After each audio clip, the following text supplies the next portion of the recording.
Здравствуйте! С вами программа GRAnews и ее ведущая Натella Speranskaya. События в Ливии были главным содержанием прошедших месяцев.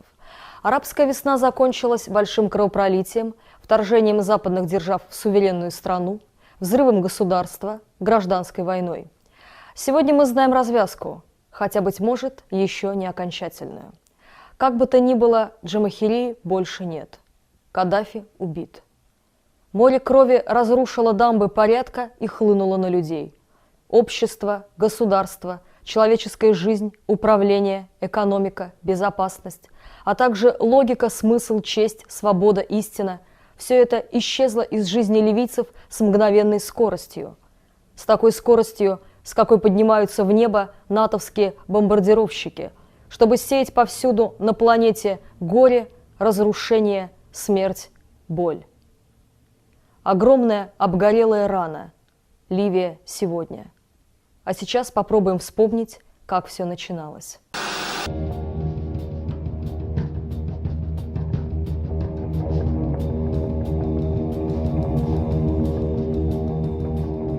On September 1st, 1969, a group of Libyan army officers, led by then 28-years-old Colonel Muhammar Gaddafi, overthrew the Briton and French puppet king Idris I.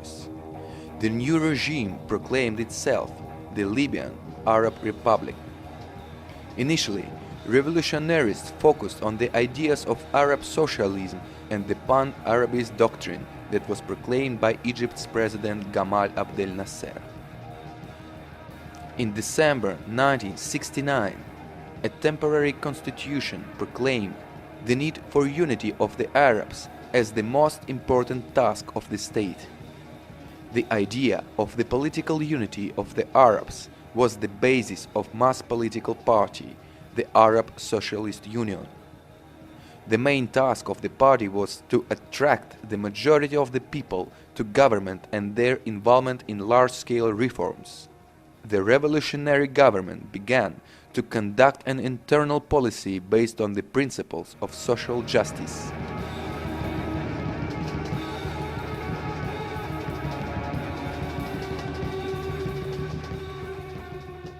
The United States and United Kingdom military presence in Libya was terminated. All the oil companies were nationalized, and all agreements on military and economic cooperation with foreign corporations were terminated.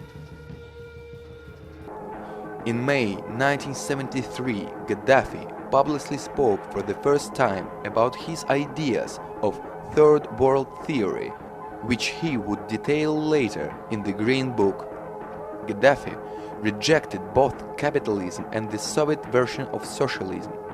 He announced that the basic principles of social justice contained in the Quran must be renewed through the direct participation of workers in production management through people's committees and by distributing among the people the products that they thus created. On March 2nd, 1977, at the extraordinary session of the General People's Congress in Sabha, the Libyan Republic was transformed into the Socialist People Libyan Arab Jamahiriya, the state of the masses. The entire adult population of the country, united in the People's Congress, would participate directly in the governance of Jamahiriya. In 1978, a campaign was launched to transform public and private companies into people's business. Workers and employees become partners, not employees. In 1979, Gaddafi and his closest associates renounced all their official posts to address the strategic issues of building people's power. Gaddafi himself became known as the leader of the Libyan revolution. In 1987, reforms were implemented to liberalize the Libyan economy. The rights of the private sector were equalized with the public sector. Government import-export companies were abolished, and a general amnesty was declared. the policy of a moderate liberalization of economy and the revival of small and medium business was carried out by the state.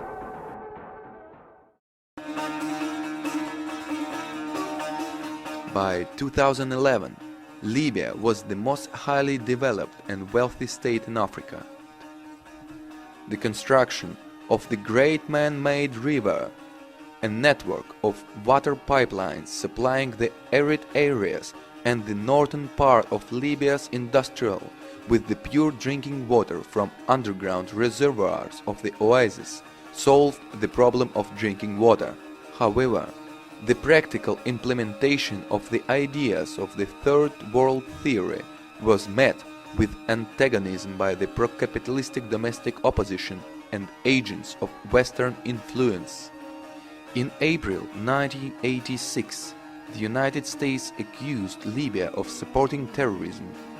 On the night of April 15th, by order of United States President Ronald Reagan, American planes bombed the Libyan capital of Tripoli and Benghazi.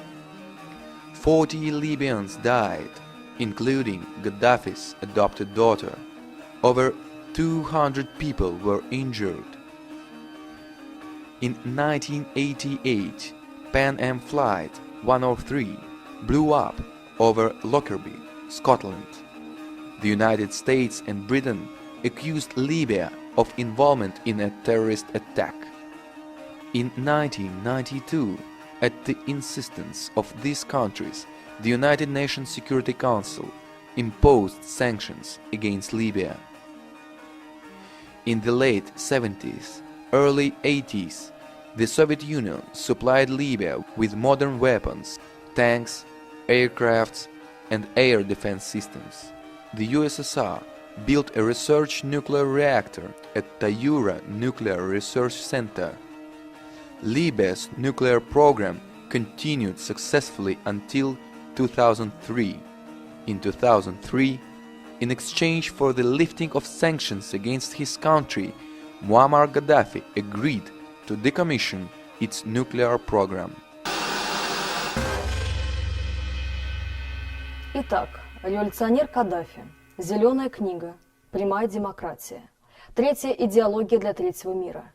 Ни капиталистический Запад, ни коммунистический Восток. Особый путь ливийского народа. Наследие Нассера. Крах СССР, второй политической теории, коммунизма, поначалу не сильно задел Каддафи. Ливия опиралась на собственные ресурсы. Но в начале 2000-х Каддафи решил несколько изменить правила игры. Началось его движение навстречу Западу. Из врага США и Западной Европы номер один и пособника международного терроризма, дело Локхеда, впрочем, было однозначной провокацией, он стал превращаться в цивилизованного политика в глазах мирового сообщества. Не то чтобы он забыл о третьем пути совсем. Две европейские страны, с которыми Каддафи вступил в тесные экономические и частично политические отношения в начале третьего тысячелетия, были Италией и Францией. Самое время дать слово нашим постоянным ведущим. Начнем с Франции. В студии GRAnews французский публицист, журналист, известный блогер, политический аналитик Александр Latsa и его рубрика «Dissonance». Bonjour, Alexandre. Bonjour, Natella. Bonjour à tout le monde. Hello, I am Alexandre Latsa and I will expose you a dissonant point of view.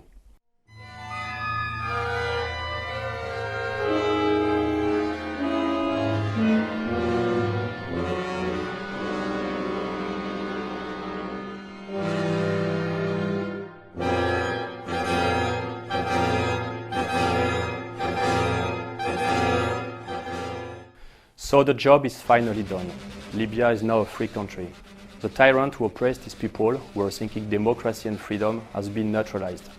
The Libyans are now free and will soon have the right to choose between Coca-Cola and Pepsi, Mercedes and Audi, or between McDonald's and Burger King.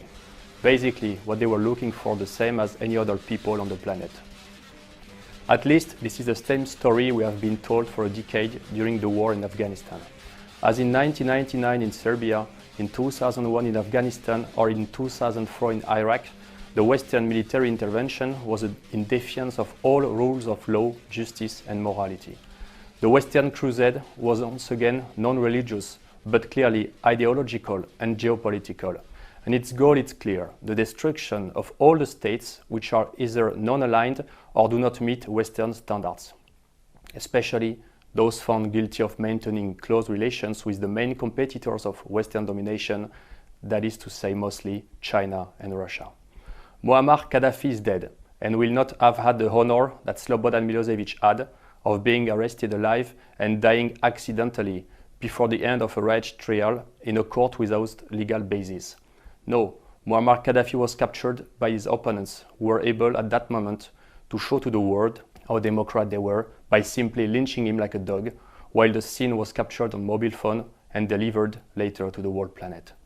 We also know that an ethnic cleansing on Libyans and African black is still going on.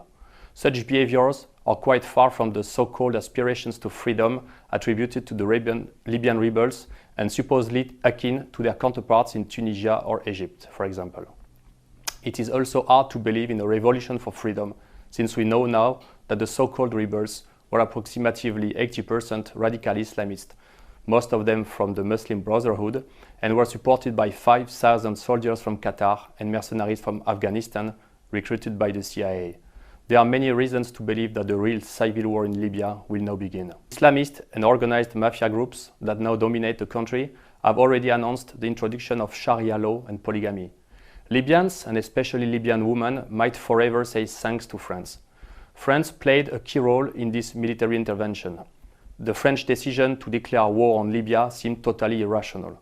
Muammar Gaddafi was in full redemption during the last years and even offered his assistance to President Bush in the war against Al-Qaeda that followed 9/11. At the end of 2004, the French President Jacques Chirac met Gaddafi in Libya, erasing all the bad blood between the two countries. He asserted that the dark page of terrorism was over and that Gaddafi was in the West's good graces. Libya has renounced all behaviors which it was previously accused of by the international community, even added the spokesman for French president after this meeting. In 2005, Libyan emissaries contacted the chief of staff of the French Minister of Interior, which was headed by Nicolas Sarkozy. The Libyans wanted to establish a serious cooperation with France in all areas of security, especially against growing radical Islam. The French secret services had established very deep links with their Libyan counterparts, probably as close as the ones existing between the MI6 and the CIA, and of which the American media revealed the alarming extent. In late 2007, newly elected Nicolas Sarkozy naturally expected to become the main interlocutor to Libya in Europe.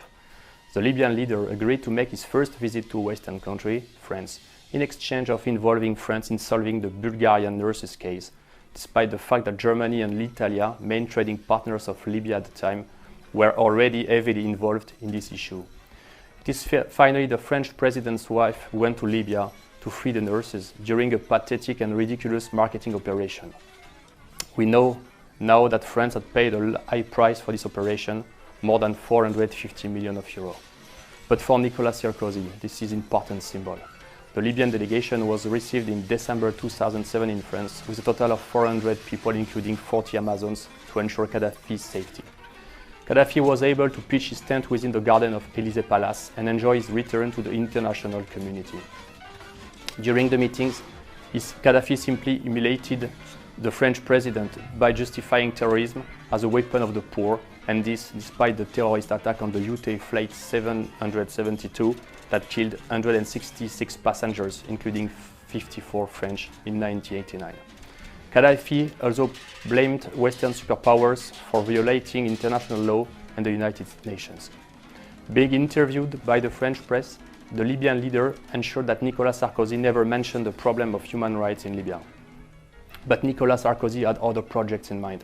First of all, he was at the time obsessed with the Union for the Mediterranean, his project in which he intended to involve Libya. But also, he had planned to sell to Libya French technology, including nuclear power plant and warplanes, for an amount more than $10 billion. We know what happened. French companies were quietly kept out of the Libyan market.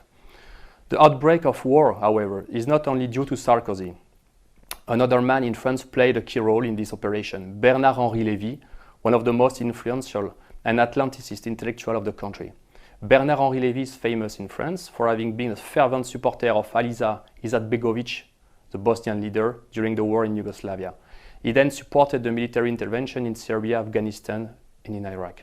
As early as March 2011, Bernard-Henri Lévy went to Libya, where the insurrection had begun, and met with Mustafa Abdel-Jalil, head of the Libyan National Transitional Council. The same day, he had a phone conversation with President Sarkozy, proposing him to meet the Libyan Massoud. The 10th of March 2011, a meeting took place in Paris with President Nicolas Sarkozy, Bernard-Henri Lévy, and 3 representatives of the Libyan National Transitional Council. During the meeting, the president explained to them the plan he had concocted with Bernard-Henri Lévy, an official and international acknowledgement of the National Transitional Council, and a military intervention against Gaddafi's regime. 2 hours later, while the Libyan rebels were already announcing to the mainstream media the meeting with the French president, the French Foreign Minister Alain Juppé was in Brussels and was apparently not yet aware of anything. For the first time, a major political decision was taken by an outsider to the French government. In this latest book, War Without Loving It, Bernard-Henri Lévy related how important the early French military assistance to the Libyan rebels was, including stockpiles of weapons and instructors. For the record, after the attack against Dagestan by Shamil Basayev in 1999, Bernard-Henri Lévy strongly recommended to the authority of Maskadov in Chechnya, in order to upset Putin's Russia, a regime we qualified as half Nazi, half Stalinist. In the French domestic sphere, the takeover by atlanticist ideology has increased since the election of Nicolas Sarkozy in 2007, which was followed by the purge of most of the Gaullists and the reintegration of the country inside NATO. This realignment led directly to the situation that the country faces today, with globalist advisors dictating to France its foreign policy. Facing a sharp loss of popularity a few months before the elections, Nicolas Sarkozy probably also thought that the victorious military operation abroad would increase his popularity. It is hard to say, but he is probably more popular now among the rebels in Benghazi's suburbs than within the French people. On the international scene, this military intervention must be seen as part of a larger restructuring in the Middle East, following the speech made by George W. Bush in 2003 at the very neoconservative American Enterprise Institute, where he presented his project for a greater Middle East. Nicolas Sarkozy explained to the contrary that France's reintegration inside NATO allowed the country to command this operation and make it a success. He added the false assertion that it is also due to the defense agreement with Britain from last fall that France and Britain have led the World War almost without the United States, and that this is a victory for Europe. Despite the strong reservations from the Germans and Russians, and despite the fact that France achieved the American geopolitical goal, from the French president's point of view, the collaboration with UK inside NATO is a victory for Europe. He could not have made it clearer. Today, France is definitely far from the position that it should have, that is to say, be an independent and sovereign continental country and a Western pillar of a Paris-Berlin-Moscow axis. But while the American restructuring continues in the Arabic world, all eyes are now set on Syria. C'était Dissonance d'Alexandre Latsa pour GRAnews.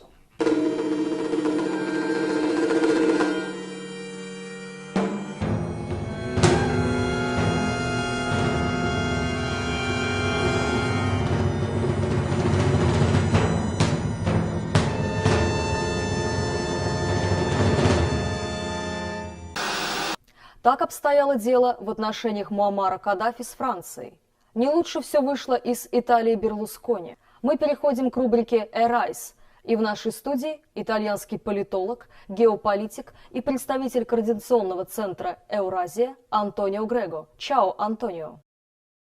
Ciao, Natella. Бениссимо. Я думаю, и вам есть что сказать о ливийско-итальянских отношениях и о том, как теперь понимать Берлускони. Va bene. Hi, I am Antonio Grego and I will tell you my story about Gaddafi and Italy, the treaty of friendship between Italy and Libya.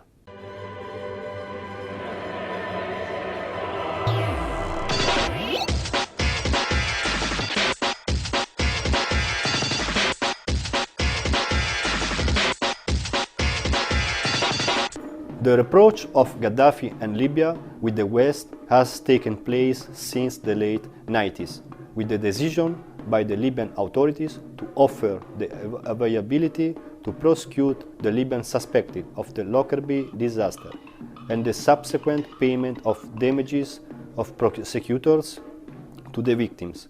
As a result of this availability, the United Nations decided to withdraw the embargo on Libya in 1999. In the early 2000s, indeed, these recent Libyan political developments led Gaddafi to a rapprochement with the USA and Europe, thanks to the readiness shown by Gaddafi to join the war against Islamic fundamentalism. With these steps, United States President George W. Bush decided to remove Libya from the list of rogue states, which include Iran, Syria, and North Korea, leading to the restoration of full diplomatic relations between Libya and the United States. The 2000s saw Gaddafi become friends with Silvio Berlusconi, leading to the rapprochement between Italy and Libya, marked by several official visits of the Libyan leader to Italy and the Italian Prime Minister to Libya. However, it must be said that the relation between Italy and Libya has always been close. For example, it was the former Italian Prime Minister Bettino Craxi who warned Gaddafi of the imminent air raid of Tripoli, ordered by the United States President Ronald Reagan in April 15, 1986, saving his life. Libya was and is important for Italy, also for its oil and gas resources. Since the 50s of the last century, the Italian oil state company Eni, by the will of its chairman Enrico Mattei, began a collaboration with the Libyan monarchy that continues more intensely after Gaddafi's seizure of power, and culminated with the opening of the Green Stream underwater gas pipeline in 2004 that connect directly Libya and Italy. It is not coincidence that both of the two great Italians, Craxi and Mattei, wanted the same thing: an independent Italian energy policy and a foreign policy of friendship and partnership with Arab countries. Both paid for this stance. Craxi ended his days in exile, and Mattei was killed in a plane crash. Berlusconi has made the same mistake in the eyes of the elites that control Italy, trying to create a partially independent foreign policy, especially towards Russia and Libya. The climax of this relation with Libya, in addition to the economic agreements, was marked by the signature of Treaty of Friendship and Cooperation between Italy and Libya, taking place in Benghazi in 2008. This treaty provided, in addition to the settlement of dispute about the colonial past of Italy, also favorable conditions for investment by Italian companies in Libya and the explicit renunciation of any use of force or interference in the internal affairs of both states. The treaty and other agreements were bringing huge economic benefits to the Italian economy and were a great opportunity for Italian companies in crisis. From this point of view, therefore, the war against Libya is a war against Italy too, because it directly affects its economic interests and its security. Now the question is, why Berlusconi has betrayed his friend Gaddafi and has violated the Treaty of Friendship signed just a few years ago? Why Italy has joined the other aggressor countries instead of supporting Gaddafi or at least remaining neutral? Italy and Libya need each other. Italy needs the resources of Libya, and Libya needs investments and Italian technology. The USA and other Western European nations could not endure this close relation between Italy and Libya. Moreover, both Italy and Libya are two pivots required for the geostrategic control of Mediterranean Sea. Unfortunately, Italy, except for some attempts by certain foresighted politicians in the past and lastly by Berlusconi, cannot follow an independent policy and its own national interest. Italy, after losing World War II and being invaded by United States troops, became a country with limited sovereignty and perpetually under control by United States and NATO. Italy cannot shake off NATO for two reasons. It is situated in a key position for controlling the Mediterranean Sea, and it is a natural aircraft carrier from which to launch attacks from expanding NATO into Africa and in the Middle East. Any politician who dares to just hint a policy contrary to the interest of USA and NATO is bound to end up badly. Berlusconi also fall in this game. Berlusconi is a very rich businessman who founded his party and entered politics to look after his own interests and those of some national special interest group against the mass privatizations of 90s demanded by the Western financial elite. Berlusconi ideologically has always been a strong admirer of the United States and a lover of the American way of life. And last but not least, he has no geopolitical or political credentials. However, in the 2000s, he had the foresight to make agreements and partnerships, mainly for economic purposes, with some non-Western countries or countries hostile to NATO, like Russia, Libya, Iran, Belarus, Venezuela, Turkey, and so on. Due to this, as also revealed in confidential document released by WikiLeaks, Westerners became to use judicial and media weapons against him in order to weaken and to blackmail him and force him to betray Gaddafi and even bomb Libya, with which was signed a treaty that provided expressly the refusal of the use of force and not interference in the internal affairs. The turnabout of Italy is then explained by the fact that Italy and Europe are not sovereign and independent, but are colonies of the United States of America and of the international financial organization that decide the policy regardless of the wishes of the citizens and against the national interest of the countries. Qui Antonio Grego, GRAnews, rubrica Arise. Arrivederci.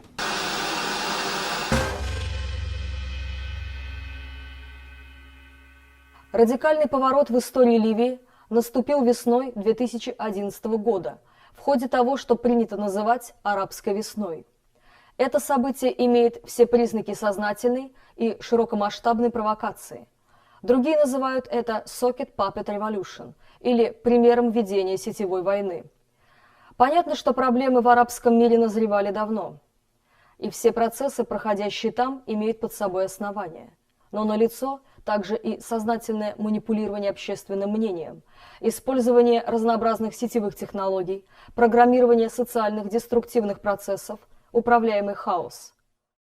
То, что все это части продуманного и запущенного в действие плана, сегодня ни у кого не вызывает сомнений. Американский проект «Великий Ближний Восток» запущен. Вот она, глубокая демократия. Глубже некуда. Об этом в нашей программе расскажет постоянный ведущий рубрики «Стратагемы», главный редактор сайта «Геополитика.ру» и журнала «Геополитика» Лео Savin. Здравствуйте, Леонид. Здравствуйте, Натella. Hi, I am Leo Savin with Stratagems.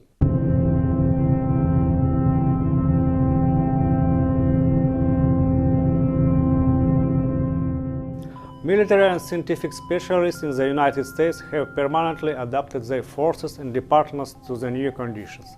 Starting from the aggression in Vietnam and ending with the subversive activities in Latin America, Washington investigated tactical and strategic mistakes and made corresponding conclusions. But it became possible to speak of transition to the new form of conflict only after the war in the Persian Gulf in 1991. When the United States, with the help of telecommunication technologies, demonstrated to the whole world its military capabilities. Herewith, the strikes were made not only to the military facilities of Iraq, but to critical sites, communication systems and energy resources, civilian infrastructure, and in parallel a propaganda campaign